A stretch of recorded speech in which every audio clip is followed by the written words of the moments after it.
ਪਾਕਿਸਤਾਨ ਆ ਕੇ ਕਿਵੇਂ ਦਾ ਲੱਗ ਰਿਹਾ? ਬਹੁਤ ਵਧੀਆ ਲੱਗਿਆ। ਜਿਵੇਂ ਲੋਕ ਕਹਿੰਦੇ ਸੀ ਉੱਤੇ ਆਏ ਆ ਜਾਵਾਂ, ਪਰ ਸਾਨੂੰ ਤਾਂ ਬਹੁਤ ਦੇਖਣ ਨੂੰ ਵਧੀਆ ਲੱਗਿਆ। ਤੁਸੀਂ ਉਹ ਮੈਨੂੰ ਲੋਕ ਤੇ ਲੈ ਕੇ ਆਓ ਇੱਥੇ ਜਿਹੜੇ ਹਰ ਵਾਰੀ ਕਹਿੰਦੇ ਆ ਕਿ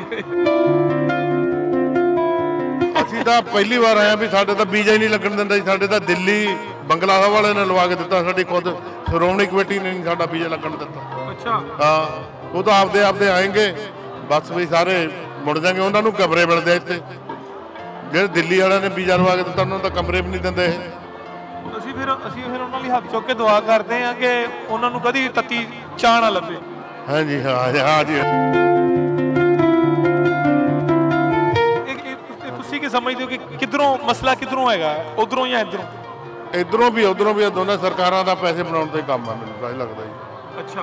ਹਾਂ, ਐਵੇਂ ਪਰੇਸ਼ਾਨ ਕਰੀ ਜਾਣ। ਜਦੋਂ ਤੁਸੀਂ ਵੀਜ਼ਾ ਲੱਗ ਗਿਆ ਇੱਕ ਵਾਰ ਦੇਖ ਲਿਆ, ਸਾਡੀ ਤਲਾਸ਼ੀ ਲੈ ਲਈ, 10-10 ਘੰਟੇ ਬਾਰਡਰਾਂ ਤੇ ਖੜੇ ਨੇ, ਕੀ ਫਾਇਦਾ ਹੋਇਆ ਉਹਨਾਂ ਦਾ?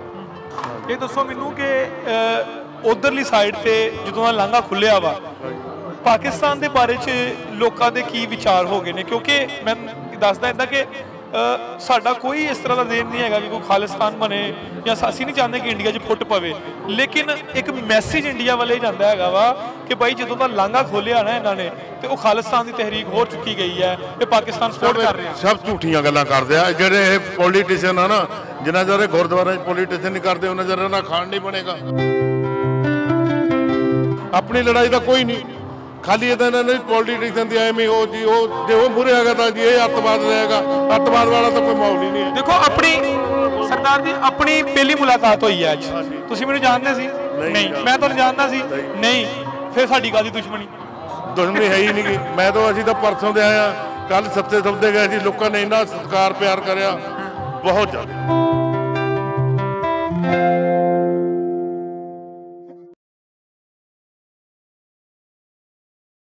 हाँ जी, सत श्री अकाल, नमस्कार ते अस्सलाम वालेकुम। तुसीं वेख रहे हो इंडोज टीवी आस्ट्रेलिया। ते नाज़रीन, गुरपुरब लई असीं ननकाना साहब मौजूद हाँ, बाबे नानक की धरती ते मौजूद हाँ। साडे पाकिस्तानियों की ये खुशकिस्मती है कि बाबा जी का जिहड़ा घर हैगा, बाबा के जिहड़े चरण हैगे ने वो इस जगह ते पे सी। करतारपुर लांघे थानी जिहड़े हैगे साडे भाई सिख यात्री जिहड़े ने वो ना सिर्फ इंडिया तो बल्कि पूरी दुनिया तो पाकिस्तान दे विच इस ननकाना साहब की धरती तशरीफ लैके आए ने। साडे कुछ अपने वड्डके जिहड़े मौजूद हैगे ने साडे नाल, उन्हां नाल गल करदे हां ते पुछदे हां ते किवें दा लगदा पिया। की हाल चाल है? बहुत वधिया ही हाल चाल। वाहिगुरू जी का खालसा, वाहिगुरू जी की फतेह। की नाम है तुहाडा? बलविंदर सिंह है जी। बलविंदर सिंह साहब, सब तो पहला मैनूं ये दसो कि कितनी वारी आए हो? पहली बार आए। पहली बार? पता ही नहीं लगता भी परमात्मा कब दर्शन कराएगा। हुण दर्शन बहुत वधिया हो गए ते गांह वास्ते भी परमात्मा कराउंदा रहे दर्शन। बहुत वधिया लग्या। उत्थे किहड़ी थां तो रहिंदे तुसीं? लुधियाणे कोले गोराहूर पिंड आ। अच्छा, लुधियाणे की करदे हो? अब खेतीबाड़ी का काम करदे आ। उस तो इलावा की करदे हो? होर कोई नहीं, एक कंबाइनां दा धंधा, एक खेतीबाड़ी का धंधा। अच्छा। कंबाइनां कटाई वालियां नहीं, हां, ਇਹਦਾ ਧੰਦਾ। अच्छा। ਤੇ ਪਾਕਿਸਤਾਨ ਆ ਕੇ ਕਿਵੇਂ ਦਾ ਲੱਗ ਰਿਹਾ? ਬਹੁਤ ਵਧੀਆ ਲੱਗਿਆ। ਜਿਵੇਂ ਲੋਕ ਕਹਿੰਦੇ ਸੀ ਉੱਤੇ ਆਏ ਆ ਜਾਵਾਂ, ਪਰ ਸਾਨੂੰ ਤਾਂ ਬਹੁਤ ਦੇਖਣ ਨੂੰ ਵਧੀਆ ਲੱਗਿਆ। ਤੁਸੀਂ ਉਹ ਮੈਨੂੰ ਲੋਕ ਤੇ ਲੈ ਕੇ ਆਓ ਇੱਥੇ ਜਿਹੜੇ ਹਰ ਵਾਰੀ ਕਹਿੰਦੇ ਆ ਕਿ ਅਸੀਂ ਤਾਂ ਪਹਿਲੀ ਵਾਰ ਆਏ ਆ ਵੀ ਸਾਡੇ ਤਾਂ ਵੀਜ਼ਾ ਹੀ ਨਹੀਂ ਲੱਗਣ ਦਿੰਦਾ ਸੀ। ਸਾਡੇ ਤਾਂ ਦਿੱਲੀ ਬੰਗਲਾ ਸਾਹਿਬ ਵਾਲੇ ਨੇ ਲਵਾ ਕੇ ਦਿੱਤਾ, ਸਾਡੀ ਖੁਦ ਸ਼੍ਰੋਮਣੀ ਕਮੇਟੀ ਨੇ ਨਹੀਂ ਸਾਡਾ ਵੀਜ਼ਾ ਲੱਗਣ ਦਿੱਤਾ। ਅੱਛਾ। ਹਾਂ, ਉਹ ਤਾਂ ਆਪਦੇ ਆਏਂਗੇ ਬਸ ਵੀ ਸਾਰੇ ਮੁੜ ਜਾਣਗੇ। ਉਹਨਾਂ ਨੂੰ ਕਮਰੇ ਮਿਲਦੇ ਇੱਥੇ, ਜਿਹੜੇ ਦਿੱਲੀ ਵਾਲਿਆਂ ਨੇ ਵੀਜ਼ਾ ਲਵਾ ਕੇ ਦਿੱਤਾ ਉਹਨਾਂ ਨੂੰ ਤਾਂ ਕਮਰੇ ਵੀ ਨਹੀਂ ਦਿੰਦੇ ਇਹ। ਅਸੀਂ ਫਿਰ ਉਹਨਾਂ ਲਈ ਹੱਥ ਚੁੱਕ ਕੇ ਦੁਆ ਕਰਦੇ ਆ ਕਿ ਉਹਨਾਂ ਨੂੰ ਕਦੀ ਤੱਤੀ ਚਾਹ ਨਾ ਲੱਭੇ। ਹਾਂਜੀ ਹਾਂ ਜੀ ਹਾਂ। ਜਿਹੜਾ ਇੰਨਾ ਵਧੀਆ ਪਾਕਿਸਤਾਨ, ਹਰੇਕ ਬੰਦਾ ਮਾਹੌਲ ਦਾ ਵਧੀਆ। ਜੇ ਕਿਸੇ ਨੂੰ ਮਿਲਦੇ ਵੀ ਉਹ ਕਹਿੰਦੇ ਯਾਰ ਆਪਾਂ ਤਾਂ ਇੱਕ ਪਤਾ ਨਹੀਂ ਸਰਕਾਰਾਂ ਕਾਹਦੀ ਖਾਤਰ ਲੜੀ ਜਾਂਦੀਆਂ। ਹੁਣ ਨਵਜੋਤ ਸਿੱਧੂ ਜੀ ਕਿੰਨਾ ਵਧੀਆ ਬੰਦਾ ਸੀਗਾ। ਜੇ ਦੋਨਾਂ ਨੂੰ ਪਾਕਿਸਤਾਨ ਤੇ ਜੋੜਨ ਵਾਲਾ ਤਾਂ ਉਹ ਸੀਗਾ। ਜੇ ਕੋਰੀਡੋਰ ਘਲਾ ਦਿੰਦਾ ਤਾਂ ਲੰਘਾ, ਲੋਕ ਕਿੰਨੇ ਸੌਖੇ ਆਉਂਦੇ। ਹੁਣ ਵੀਜ਼ਾ ਲੈ ਕੇ ਉਦੋਂ ਕਿੰਨਾ ਆਪਾਂ ਇੱਥੇ ਬਾਰਡਰ ਤੇ ਪਰੇਸ਼ਾਨ ਹੋਏ ਸੀ। ਨਾਲੇ ਜਦੋਂ ਵੀਜ਼ਾ ਆਪਾਂ ਲੈ ਲਿਆ ਉਹਦੇ ਰਾਹੀਂ, ਦੂਜੇ ਨਾਲ ਹੀ ਪਾਸਪੋਰਟ ਰਾਹੀਂ, ਫਿਰ ਇੰਨਾ ਪਰੇਸ਼ਾਨ ਕਰਨ ਦਾ ਬਾਰਡਰਾਂ ਤੇ ਕੀ ਮਤਲਬ ਆ? ਇਹ ਕੌਣ ਹੈ? ਤੁਸੀਂ ਕੀ ਸਮਝਦੇ ਹੋ ਕਿ ਕਿੱਧਰੋਂ ਮਸਲਾ ਕਿੱਧਰੋਂ ਹੈਗਾ, ਉਧਰੋਂ ਜਾਂ ਇੱਧਰੋਂ? ਇੱਧਰੋਂ ਵੀ ਉੱਧਰੋਂ ਵੀ, ਦੋਨਾਂ ਸਰਕਾਰਾਂ ਦਾ ਪੈਸੇ ਬਣਾਉਣ ਦਾ ਹੀ ਕੰਮ ਆ, ਮੈਨੂੰ ਤਾਂ ਇਹ ਲੱਗਦਾ ਜੀ। ਅੱਛਾ। ਹਾਂ, ਐਵੇਂ ਪਰੇਸ਼ਾਨ ਕਰੀ ਜਾਣ। ਜਦੋਂ ਤੁਸੀਂ ਵੀਜ਼ਾ ਲੱਗ ਗਿਆ ਇੱਕ ਵਾਰ ਦੇਖ ਲਿਆ, ਸਾਡੀ ਤਲਾਸ਼ੀ ਲੈ ਲਈ, 10-10 ਘੰਟੇ ਬਾਰਡਰਾਂ ਤੇ ਖੜੇ ਨੇ, ਕੀ ਫਾਇਦਾ ਹੋਇਆ ਉਹਨਾਂ ਦਾ? ਚਲੋ ਇਹ ਗੱਲਾਂ ਤੇ ਹੁੰਦੀਆਂ ਹੀ ਰਹਿਣਗੀਆਂ, ਅਸੀਂ ਬਸ ਆ ਗਏ ਆ ਹੁਣ। ਸਭ ਤੋਂ ਵਧੀਆ ਗੱਲ ਤੇ ਇਹ ਹੈਗੀ ਹੈ ਨਾ ਕਿ ਜਦੋਂ ਅਸੀਂ ਇੱਕ ਵੱਡੀ ਥਾਂ ਤੇ ਇੱਕ ਚੰਗੀ ਥਾਂ ਤੇ ਆਣਾ ਤੇ ਥੋੜਾ ਜਿਹਾ ਉਹਦੇ ਲਈ ਅਗਰ ਮਿਹਨਤ ਜਾਂ ਸਟਰਗਲ ਕਰਨੀ ਪੈਂਦੀ ਹੈ। ਦੇਖ ਕੇ ਗੱਲ ਅਸੀਂ ਉਧਰ ਸੱਚੇ ਸੌਦੇ ਗਏ ਸੀ, ਬਾਕੀ ਇੱਧਰ ਵੀ ਘੁੰਮਣਾ, ਹਜੇ ਪੰਜਾ ਸਾਹਿਬ ਵੀ ਤੇ ਕਰਤਾਰਪੁਰ ਵੀ ਜਾਣਾ, ਸਾਰੀ ਜਗ੍ਹਾ ਤੇ ਜਾਣਾ। ਸਾਡਾ 16 ਤਰੀਕ ਦੀ ਵਾਪਸੀ ਆ ਤੇ ਸਾਰੇ ਥਾਂ ਤੇ ਦੇਖ ਕੇ ਦੱਸਾਂਗੇ ਜਾ ਕੇ ਵੀ ਲੋਕਾਂ ਨੂੰ ਬਹੁਤ ਵਧੀਆ ਮਾਹੌਲ ਆ, ਕੋਈ ਡਰ ਵਾਲੀ ਕੋਈ ਗੱਲ ਹੀ ਨਹੀਂ। ਨਾਲੇ ਦੇ ਇੱਥੇ ਦੇ ਮੁੱਖ ਮੰਤਰੀ ਨੇ ਇੰਨਾ ਵਧੀਆ ਪ੍ਰਬੰਧ ਕਰੇ ਹੋਇਆ, ਕੋਈ ਡਰ ਵਾਲੀ ਗੱਲ ਹੀ ਨਹੀਂ, ਕਿਤੇ ਜਿੱਥੇ ਮਰਜ਼ੀ ਤੁਰੇ ਫਿਰ ਕੋਈ ਹੈ ਹੀ ਨਹੀਂ ਕੋਈ ਚੱਕਰ। ਜਿਹੜੀ ਇੱਥੇ ਦੇ ਮੁੱਖ ਮੰਤਰੀ ਨੇ ਬਹੁਤ ਲੋਕਾਂ ਦੀ ਰਿਸਪੈਕਟ ਕਰੀ ਹੈ, ਬਹੁਤ ਵਧੀਆ ਪੰਜਾਬੀਆਂ ਨੂੰ ਮੰਨਿਆ। ਅੱਛਾ, ਇਹ ਦੱਸੋ ਮੈਨੂੰ ਕਿ ਉਧਰਲੀ ਸਾਈਡ ਤੇ ਜਦੋਂ ਦਾ ਲਾਂਘਾ ਖੁੱਲਿਆ ਵਾ, ਪਾਕਿਸਤਾਨ ਦੇ ਬਾਰੇ 'ਚ ਲੋਕਾਂ ਦੇ ਕੀ ਵਿਚਾਰ ਹੋ ਗਏ ਨੇ? ਕਿਉਂਕਿ ਮੈਂ ਦੱਸਦਾ ਇੱਦਾਂ ਕਿ ਸਾਡਾ ਕੋਈ ਇਸ ਤਰ੍ਹਾਂ ਦਾ ਜ਼ੇਨ ਨਹੀਂ ਹੈਗਾ ਕਿ ਕੋਈ ਖਾਲਿਸਤਾਨ ਬਣੇ ਜਾਂ ਅਸੀਂ ਨਹੀਂ ਚਾਹੁੰਦੇ ਕਿ ਇੰਡੀਆ 'ਚ ਫੁੱਟ ਪਵੇ, ਲੇਕਿਨ ਇੱਕ ਮੈਸੇਜ ਇੰਡੀਆ ਵੱਲੇ ਜਾਂਦਾ ਹੈਗਾ ਵਾ ਕਿ ਭਾਈ ਜਦੋਂ ਦਾ ਲਾਂਘਾ ਖੋਲਿਆ ਨਾ ਇਹਨਾਂ ਨੇ ਤੇ ਉਹ ਖਾਲਿਸਤਾਨ ਦੀ ਤਹਿਰੀਕ ਹੋ ਚੁੱਕੀ ਗਈ ਹੈ, ਇਹ ਪਾਕਿਸਤਾਨ ਸਪੋਰਟ ਕਰ ਰਿਹਾ। ਸਭ ਝੂਠੀਆਂ ਗੱਲਾਂ ਕਰਦੇ ਆ ਜਿਹੜੇ ਇਹ ਪੋਲੀਟੀਸ਼ੀਅਨ ਆ ਨਾ, ਜਿਨ੍ਹਾਂ ਚਿਰ ਗੁਰਦੁਆਰਿਆਂ 'ਚ ਪੋਲੀਟੀਸ਼ੀਅਨ ਨਹੀਂ ਕਰਦੇ ਉਹਨਾਂ ਚਿਰ ਇਹਨਾਂ ਖਾਣ ਨਹੀਂ ਬਣੇਗਾ। ਆਪਾਂ ਤਾਂ ਸਾਰੇ ਇੱਕ ਕੀ ਦਿਖਾਓ ਉੱਥੇ ਕਿਹੜਾ ਉੱਥੇ ਅਸਲਾ ਲੈਣ ਆਉਂਦਾ, ਇੱਥੇ ਕਿਉਂ ਲੈ ਕੇ ਜਾਂਦਾ। ਹਰੇਕ ਚੀਜ਼ ਨੂੰ ਪਾਕਿਸਤਾਨ ਬਦਨਾਮ ਆ ਇਹਨਾਂ ਦਾ। ਮੰਨ ਲਓ ਹਰੇਕ ਚੀਜ਼ ਨੂੰ ਅਸੀਂ ਤਾਂ ਕੋਈ ਦੇਖਿਆ ਨਹੀਂ ਵੀ ਇੱਥੇ ਪੰਜਾਬੀ ਰਫਲਾਂ ਚੱਕੀ ਫਿਰਦਾ ਜਾਂ ਕੋਈ ਹੋਰ ਅਸਲਾ ਖਰੀਦੀ ਜਾਂਦੇ ਨਾਲ, ਕੋਈ ਅਸੀਂ ਤਾਂ ਦੁਕਾਨ ਨਹੀਂ ਕੋਈ ਦੇਖੀ। ਵਾਹ ਜੀ ਵਾਹ, ਵਾਹ ਜੀ। ਯਾਨੀ ਕਿ ਦੇਖੋ ਨਾਜ਼ਰੀਨ, ਗੱਲ ਇਹੀ ਹੈ ਕਿ ਉਹ ਕਹਿ ਰਹੇ ਕਿ ਅਸੀਂ ਪਾਕਿਸਤਾਨ ਦੇ ਬਾਰੇ 'ਚ ਜਿਹੜਾ ਇੰਟਰਨੈਸ਼ਨਲ ਮੀਡੀਆ ਹੈਗਾ ਜਾਂ ਜਿਹੜਾ ਇੰਡੀਅਨ ਮੀਡੀਆ ਹੈਗਾ ਜਾਂ ਪਾਕਿਸਤਾਨ ਦਾ ਕੁਝ ਮੀਡੀਆ ਐਸਾ ਹੈਗਾ, ਰਾਜਨੀਤੀਆਂ ਸਾਡੀਆਂ ਲੋਕਾਂ ਦੀਆਂ, ਜਿੰਨੇ ਸਾਡੇ ਮੰਤਰੀ ਆ ਜੀ ਉਹ ਚਲਾ ਗਿਆ ਨਵਜੋਤ ਸਿੱਧੂ, ਜੋ ਅੱਤਵਾਦ ਵਾਲਾ ਨਵਜੋਤ ਸਿੱਧੂ ਨੂੰ ਤਾਂ ਲੋਕ ਇੱਥੇ ਕਿੰਨੇ ਚਲਾਉਂਦੇ ਆ, ਜਿੰਨਿਆਂ ਨੂੰ ਕੱਲ੍ਹ ਦੇ ਮਿਲਿਆ ਉਹ ਹਰੇਕ ਕਹਿੰਦਾ ਨਵਜੋਤ ਸਿੱਧੂ ਜੇ ਮੁੱਖ ਮੰਤਰੀ ਬਣ ਜਾਂਦਾ ਇੱਥੇ ਤਾਂ ਦੇਣ ਲੈਣ ਚੱਲ ਪੈਂਦਾ। ਇੱਥੇ ਆਲੂਆਂ ਦਾ ਰੇਟ 150 ਰੁਪਏ 125 ਰੁਪਏ ਕਿਲੋ ਆ, ਪਿਆਜ਼ ਕਿੰਨੇ ਮਹਿੰਗੇ, ਪੰਜਾਬ 'ਚ ਫਰੀ ਛੱਡਦੇ ਅਸੀਂ ਰੂੜੀਆਂ ਤੇ।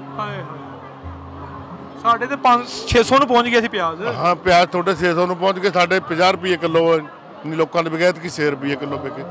ਅੱਛਾ, ਹਾਂ ਜੇ ਆਪਾਂ ਸੰਧੀ ਕਰਕੇ ਤੇ ਤੁਹਾਨੂੰ ਪਾਕਿਸਤਾਨ ਨੂੰ ਜਿਹੜੀ ਸਾਡੇ ਪੰਜਾਬ ਨੂੰ ਲੋੜ ਆ ਉਹ ਪੰਜਾਬ ਨੂੰ ਦਿੱਤੀ ਜਾਵੇ, ਗਵਰਨਮੈਂਟ ਸਹੀ ਹੋਵੇ ਤਾਂ ਜਿਹੜੀ ਤੁਹਾਨੂੰ ਲੋੜ ਆ ਦਿੱਤੀ ਜਾਵੇ ਮਹਿੰਗੀ ਇੱਥੇ। ਅੱਛਾ, ਅਸੀਂ ਬੜੀ ਇੰਟਰਸਟਿੰਗ ਗੱਲ ਕੀਤੀ ਸੀ, ਇਸ ਗੱਲ ਨੂੰ ਅੱਗੇ ਵਧਾਵਾਂਗੇ।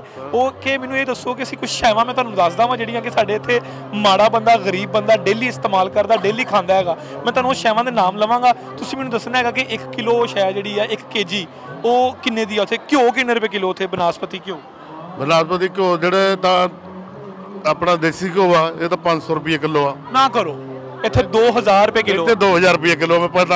ਮੈਂ ਹਰੇਕ ਚੀਜ਼ ਦਾ ਪਤਾ ਕਰਿਆ। ਅੱਛਾ, ਉੱਥੇ ਮਿਰਚ ਦਾ ਕੀ ਭਾਅ ਹੈ? ਮਿਰਚ ਉੱਥੇ 100 ਰੁਪਏ ਜਾਂ 200 ਰੁਪਏ ਕਿਲੋ ਪੀਸੀ ਹੋਈ ਹੈ। ਪੀਸੀ ਹੋਈ 200 ਰੁਪਏ ਕਿਲੋ। 200 ਰੁਪਏ ਪਾਈਆ। ਇੱਥੇ 200 ਰੁਪਏ ਪਾਈਆ, 800 ਰੁਪਏ ਕਿਲੋ। ਮੈਨੂੰ ਹੁਣ ਤੁਸੀਂ ਇਹ ਦੱਸੋ ਕਿ ਜਿਹੜੀ ਉੱਥੇ ਦਾਲਾਂ ਹੈਗੀਆਂ, ਦਾਲਾਂ ਦਾ ਕੀ ਰੇਟ ਹੈਗਾ? ਦਾਲ 100 ਰੁਪਏ ਕਿਲੋ ਆ, ਜਿਹੜੀ ਮਰਜ਼ੀ ਆ, ਜਾਂ 120 ਰੁਪਏ ਕਿਲੋ ਆ। ਬਸ ਹੱਦ ਇਸ ਤੋਂ ਅੱਗੇ ਨਹੀਂ? ਅੱਗੇ ਨਹੀਂ। ਠੀਕ ਹੈ, ਫਿਰ ਉਸ ਤੋਂ ਬਾਅਦ ਜਿਹੜਾ ਦੁੱਧ ਹੈਗਾ ਉਹਦਾ ਕੀ ਰੇਟ ਹੈ? ਦੁੱਧ ਜਿਹੜਾ ਵਧੀਆ ਜਿਹਦੀ 10 ਫੈਂਟ ਆਉਂਦੀ ਆ ਉਹ 50, 60 ਜਾਂ 70 ਰੁਪਏ ਤੱਕ ਆ ਹੱਦ। ਇੱਥੇ ਸਾਡੇ ਸ਼ਹਿਰ ਦੇ ਵਿੱਚ ਲਾਇਲਪੁਰ ਹੋ ਗਿਆ, ਲਾਹੌਰ ਹੋ ਗਿਆ, ਉੱਥੇ ਦੁੱਧ 150 ਰੁਪਏ ਕਿਲੋ। 150 ਰੁਪਏ ਕਿਲੋ ਪਤਾ ਕਰਿਆ ਸੀ ਸਾਰੇ ਗੱਲ ਦਾ, ਹਰੇਕ ਚੀਜ਼ ਦਾ। ਜੇ ਸਾਡੇ ਕੋਈ ਬਿਜ਼ਨਸ ਤੇ ਵਧੀਆ ਸਰਕਾਰ ਆ, ਜਿਵੇਂ ਭਗਵੰਤ ਮਾਨ ਉਹਨੇ ਬਣਿਆ, ਲੈਣ ਦੇਣ ਕਰਦਾ, ਇੱਧਰਲੀ ਚੀਜ਼ ਵੇਚਣ ਆਪਣੀ, ਸਾਡੇ ਜਿਹੜੀ ਚੀਜ਼ ਵਾਧੂ ਆ ਉਹ ਲੋਕ ਵੀ ਸੌਖੇ ਹੋ ਜਾਣ, ਇੱਥੇ ਦੇ ਆਮ ਲੋਕਾਂ ਦਾ ਭਲਾ ਹੋ ਜੇ। ਜਿਵੇਂ ਹੁਣ ਸਾਡੇ ਆਲੂ ਆ, ਸਾਡੇ ਆਲੂ ਦਾ ਵਿਕਦੇ 1000 ਰੁਪਏ ਕੁਇੰਟਲ, ਹੁਣ ਇੱਥੇ ਵਿਕਦੇ 80-8000 ਨੂੰ ਕੁਇੰਟਲ।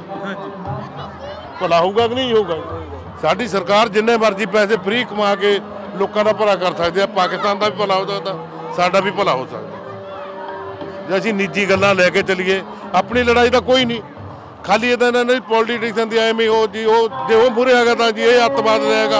ਅੱਤਵਾਦ ਵਾਲਾ ਤਾਂ ਕੋਈ ਮਾਹੌਲ ਹੀ ਨਹੀਂ ਹੈ। ਦੇਖੋ ਆਪਣੀ ਸਰਦਾਰ ਜੀ, ਆਪਣੀ ਪਹਿਲੀ ਮੁਲਾਕਾਤ ਹੋਈ ਹੈ ਅੱਜ। ਤੁਸੀਂ ਮੈਨੂੰ ਜਾਣਦੇ ਸੀ? ਨਹੀਂ। ਮੈਂ ਤੁਹਾਨੂੰ ਜਾਣਦਾ ਸੀ? ਨਹੀਂ। ਫਿਰ ਸਾਡੀ ਕਾਹਦੀ ਦੁਸ਼ਮਣੀ? ਦੁਸ਼ਮਣੀ ਹੈ ਹੀ ਨਹੀਂ ਗੀ। ਮੈਂ ਤਾਂ ਅਸੀਂ ਤਾਂ ਪਰਸੋਂ ਦੇ ਆਏ ਆ, ਕੱਲ ਸੱਚੇ ਸੌਦੇ ਗਏ ਸੀ, ਲੋਕਾਂ ਨੇ ਇੰਨਾ ਸਤਿਕਾਰ ਪਿਆਰ ਕਰਿਆ ਬਹੁਤ ਜ਼ਿਆਦਾ। ਉਹਨਾਂ ਤੋਂ ਪੰਜਾਬ ਮੈਨੇ ਵੀ ਕਰਾਂਗੇ ਜਿੰਨਾ ਲੋਕਾਂ ਨੂੰ ਇੱਕ ਡਰ 'ਚ ਮਨ ਪਿਆ ਹੋਇਆ। ਇੱਥੇ ਕੋਈ ਪਾਕਿਸਤਾਨ ਇੰਨੇ ਤੋਂ ਪੰਜਾਬ ਵਾਲੇ ਮੱਥਾ ਟੇਕਣ ਨਹੀਂ ਆਉਂਦੇ ਜਿੰਨੇ ਪਾਕਿਸਤਾਨੀ ਗੁਰਦੁਆਰੇ ਨੂੰ ਮੰਨਦੇ ਆ। ਗੁਟਕਾ ਸਾਹਿਬ ਪਾਠ ਕਰਦੇ ਬੈਠੇ, ਭਾਈ ਸਾਹਿਬ ਵੀ ਖੜੇ ਆ, ਸਾਰੇ ਅਸੀਂ ਦਾੜੀਆਂ ਵਾਲੇ ਸਿੱਖ ਖੜੇ ਆ। ਅਸੀਂ ਤਾਂ ਕੋਈ ਦੇਖਿਆ ਨਹੀਂ ਵੀ ਲੋਕ ਅਸਲਾ ਖਰੀਦੀ ਜਾਂਦੇ, ਇੱਥੇ ਦੁਕਾਨਾਂ ਅਸਲੇ ਦੀਆਂ ਵਾਧੂ, ਐਵੇਂ ਪਾਕਿਸਤਾਨ ਬਦਨਾਮ ਕਰੀ ਜਾਂਦਾ ਬਿਨਾਂ ਮਤਲਬ ਤੋਂ। ਦੇਖੋ ਜੀ ਹਰੇਕ ਥਾਵਾਂ ਤੇ ਮਾੜੇ ਬੰਦੇ ਵੀ ਹੁੰਦੇ ਆ, ਚੰਗੇ ਵੀ ਹੁੰਦੇ ਆ, ਇਹ ਹਰੇਕ ਥਾਵਾਂ ਤੇ ਹੁੰਦੇ ਆ, ਕੋਈ ਸਾਰੇ ਥਾਂ ਚੰਗੇ ਨਹੀਂ ਹੋਣੇ। ਬਹੁਤ ਵਧੀਆ ਗੱਲ ਕੀਤੀ। ਹਾਂਜੀ, ਇਹ ਤਾਂ ਸਾਡੇ ਜਿਹੜੀਆਂ ਮੁੱਖ ਮੰਤਰੀ ਆ ਜਾਂ ਕੋਈ ਵੀ ਬਣਦੇ ਆ ਨਾ, ਇਹਨਾਂ ਦੀਆਂ ਪਿਛੇ ਵਾਲਿਆਂ ਦੀ ਘਟੀਆ ਵਾ। ਨਵਜੋਤ ਸਿੱਧੂ ਦੀ ਇਹੀ ਸੋਚ ਸੀਗੀ ਵੀ ਆਪਾਂ ਪਾਕਿਸਤਾਨ ਨਾਲ ਸੰਧੀ ਕਰਕੇ ਵਪਾਰ ਕਰੀਏ, ਵੀ ਜਿਹੜੀ ਆਪਣੇ ਚੀਜ਼ਾਂ ਖਰਾਬ ਹੁੰਦੀਆਂ ਉਹਨਾਂ ਨੂੰ ਦੇ ਦੀ, ਉਹਨਾਂ ਦੀ ਕੋਈ ਖਰਾਬ ਹੁੰਦੀ ਆਪਾਂ ਲੈ ਲਈਏ। ਠੀਕ ਹੈ। ਜਿਵੇਂ ਹੁਣ ਟੋਡੇ ਲਾ ਲਓ, ਕੱਲ ਮੰਨ ਲਾ ਤੇ ਯੂਰੀਏ ਦਾ ਗੱਟੂ ਆ 2500 ਨੂੰ ਰੇਟ ਆ। ਬਿਲਕੁਲ ਇੰਜੀ ਹੈ। ਡਾਈ ਦਾ ਗੱਟੂ 1450 14000 ਨੂੰ ਗੱਟੂ। ਇਦਾਂ ਹੀ ਡਾਈ 29000 ਨੂੰ ਕੁਆਂਟਲ ਡਾਈ ਆ ਤੁਹਾਡੇ ਇੱਥੇ, ਇੰਜੀ ਹੈ। ਤੇ ਸਾਡੇ 2700 ਨੂੰ ਡਾਈ। ਜੇ ਸਾਡੇ ਵਿੱਚ ਪੰਜਾਬ ਦੀ ਨਾ ਕਿਦੋਂ ਨੂੰ 5000 ਨੂੰ ਵੀ ਦੇ ਦੇਣ, 2500 ਨੂੰ ਗੱਟੂ। ਤੁਹਾਡਾ ਵੀ ਭਲਾ, ਸਾਡਾ ਸਰਕਾਰ ਦਾ ਵੀ ਭਲਾ। ਜਦੋਂ ਅਸੀਂ ਆਏ ਨਹੀਂ ਸੀ ਸਾਰੇ ਸੁਣਦੇ ਹੁੰਦੇ ਸੀ ਮਹਿੰਗਾਈ ਨਹੀਂ ਹੈਗੀ, ਲੋਕ ਕਹਿੰਦੇ ਨਹੀਂ ਝੂਠ ਬੋਲਦੇ ਆ, ਮੀਡੀਆ ਤੇ ਝੂਠ ਬੋਲਦੇ ਆ। ਪਰ ਹੁਣ ਕੱਲੀ ਗੱਲ ਆ, ਜਿਵੇਂ ਪਤਾ ਕਰਿਆ। ਮੈਨੂੰ ਸਿਰਫ ਇਹ ਦੱਸੋ ਕਿ ਤੁਹਾਡੇ ਵਰਗੇ, ਮੇਰੇ ਵਰਗੇ, ਸਰਦਾਰ ਜੀ ਵਰਗੇ, ਮੇਰੇ ਕੈਮਰਾਮੈਨ ਵਰਗੇ ਬੰਦੇ, ਆਮ ਬੰਦੇ ਨੂੰ ਵੀ ਪਤਾ ਵਾ ਇਹ ਗੱਲਾਂ ਦਾ, ਜਿਹੜੇ ਐਡੇ ਇੰਟੈਲੀਜੈਂਟ ਬੈਠੇ ਨੇ ਗਵਰਨਮੈਂਟਾਂ 'ਚ, ਉਹਨਾਂ ਨੂੰ ਨਹੀਂ ਪਤਾ ਹੋਏਗਾ ਇਹਨਾਂ ਸ਼ੈਵਾਂ ਦਾ। ਉਹਨਾਂ ਦਾ ਖਿਆਲ ਹੀ, ਉਹਨਾਂ ਨੂੰ ਇਰਾਦਾ ਵੀ ਕਿਵੇਂ ਨਾ ਕਿਵੇਂ ਦਬਾ ਕੇ ਰੱਖੇ, ਕਾਮਯਾਬ ਨਾ ਹੋ ਜਾਣ। ਸਹੀ ਹੈ। ਜੇ ਸਾਨੂੰ ਮੰਨ ਲਾ ਸਾਡੇ ਆਲੂ ਇਹ ਤਾਂ ਤੁਹਾਨੂੰ 40 ਰੁਪਏ ਕਿਲੋ ਨਾਲ ਦੇ ਦੇਣ, ਤੇ ਸਾਨੂੰ ਉੱਤੇ ਸਾਡੀ ਖੁਸ਼ਹਾਲ ਹੋ ਜਾਏਗੀ, ਖਰੀਦ ਲੈਣ, ਤੇ ਨਾਲੇ ਸਾਡਾ ਭਲਾ ਨਾਲੇ ਤੁਹਾਡੇ ਪਾਕਿਸਤਾਨ ਦਾ ਭਲਾ। ਵਾਹ ਜੀ ਵਾਹ। ਜਿਹੜੀ ਵੀ ਚੀਜ਼ ਸਾਡੇ ਮੰਨ ਲਾ ਸਾਡੇ ਦੁੱਧ ਰੋਲਦਾ, ਇੱਥੇ ਦੁੱਧ ਪੈਕਟਾਂ ਰਾਹੀਂ ਭੇਜ ਦੇਣ, ਇੱਥੇ 100 ਰੁਪਏ ਕਿਲੋ ਤੁਹਾਨੂੰ ਮਿਲੀ ਜਾਵੇ। ਦੂਰੋਂ ਲਿਆਉਣਾ। ਹਾਂ,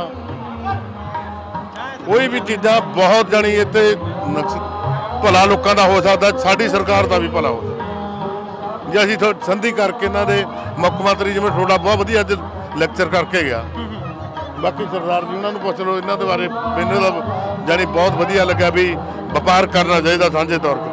ਵਾਹ ਜੀ ਵਾਹ, ਬਹੁਤ ਵਧੀਆ ਲੱਗਾ ਤੁਹਾਡੇ ਨਾਲ ਗੱਲ ਕਰਕੇ, ਬਹੁਤ ਚੰਗਾ ਲੱਗਾ ਤੁਹਾਡੇ ਨਾਲ ਗੱਲ ਕਰਕੇ। ਬਹੁਤ ਵਧੀਆ, ਪਾਕਿਸਤਾਨ ਬਹੁਤ ਇੱਜ਼ਤ ਕਰੀ ਇਹਨਾਂ ਨੇ। ਸਹੀ ਹੈ। ਤੇ ਅੱਗੇ ਵੀ ਜੇ ਪ੍ਰਮਾਤਮਾ ਨੇ ਕਰਿਆ ਤਾਂ ਆਇਆ ਕਰਾਂਗੇ, ਫਿਰ ਵੀ ਚੀਜ਼ ਕਰਿਆ ਕਰਾਂਗੇ ਵੀ ਆਹ ਕੰਮ ਹੋਣੇ ਚਾਹੀਦੇ ਆ। ਜੇ ਕੋਰੀਡੋਰ ਵਾਲਾ ਰਾਹ ਖੋਲ ਦੇਣ, ਸਾਨੂੰ ਵੀਜ਼ੇ ਨਾ ਲਾਉਣ ਦੀ ਲੋੜ ਪਵੇ, ਇੱਥੇ ਤਾਂ ਦੁੱਗਣੀ ਆਮਦਨ ਹੋ ਜੇ, ਪਾਕਿਸਤਾਨ ਨੂੰ ਹੀ ਦੁੱਗਣੀ ਆਮਦਨ ਹੋ ਜੇ। ਹੋਊਗੀ ਕਿ ਨਹੀਂ ਹੋਊਗੀ? ਬਿਲਕੁਲ। ਕਿੱਥੇ ਕਿਸੇ ਦੇ ਕਰਮਾਂ 'ਚ ਹੀ ਹੈ ਨਹੀਂ। 50 ਸਾਲ ਲੰਘ ਗਏ, 60 ਵੀਜ਼ਾ ਹੀ ਨਹੀਂ ਦਿੰਦੀ ਸ਼੍ਰੋਮਣੀ ਕਮੇਟੀ ਸਾਡੇ। ਦਿੱਲੀ ਬੰਗਲਾ ਸਾਹਿਬ ਵਾਲਿਆਂ ਨੇ ਸਾਨੂੰ ਵੀਜ਼ਾ ਦਿੱਤਾ, ਸਾਡੇ ਕੋਲੇ ਅੰਮ੍ਰਿਤਸਰ ਉਹਨਾਂ ਨੇ ਸਾਨੂੰ ਦਿੱਤਾ ਨਹੀਂ। ਬਹੁਤ ਵਧੀਆ ਗੱਲ, ਬਹੁਤ ਵੱਡੀ ਗੱਲ ਤੁਸੀਂ ਕੀਤੀ ਹੈਗੀ ਹੈ। ਬਹੁਤ ਵਧੀਆ ਗੱਲ ਕੀਤੀ ਹੈਗੀ, ਬਹੁਤ ਚੰਗਾ ਲੱਗਾ ਤੁਹਾਡੇ ਨਾਲ ਗੱਲ ਕਰਕੇ। ਨਾਜ਼ਰੀਨ, ਇਹੀ ਇਹ ਪੁਆਇੰਟ ਹੈਗਾ ਜੇ, ਕਿ ਜਿਸ ਪੁਆਇੰਟ ਦਾ ਜਿਹੜਾ ਅਸੀਂ ਅਕਸਰ ਆਪਣੇ ਟਾਕ ਸ਼ੋਜ਼ ਦੇ ਵਿੱਚ, ਅਸੀਂ ਆਪਣੇ ਨਿਊਜ਼ ਬੁਲੇਟਿਨ ਦੇ ਵਿੱਚ ਰੋਂਦੇ ਰਹਿੰਦੇ ਆ, ਪਿੱਟਦੇ ਰਹਿੰਦੇ ਆ ਕਿ ਦੇਖੋ ਕੋਈ ਵੀ ਔਖਾ ਕੰਮ ਨਹੀਂ ਹੈਗਾ, ਆ ਮਹਿੰਗਾਈ ਹੋ ਗਈ, ਆ ਪ੍ਰੋਬਲਮਸ ਹੋ ਗਈਆਂ, ਜੋ ਵੀ ਹੈ ਇਹਨਾਂ ਸਭ ਦਾ ਇੱਕੋ ਹੀ ਮਸਲਾ ਵਾ, ਇੱਕੋ ਹੀ ਹੱਲ ਹੈ ਕਿ ਟ੍ਰੇਡ ਕੀਤੀ ਜਾਵੇ, ਟ੍ਰੇਡ ਸਟਾਰਟ ਕੀਤੀ ਜਾਵੇ, ਤਜਾਰਤ ਕੀਤੀ ਜਾਵੇ। ਸਾਡਾ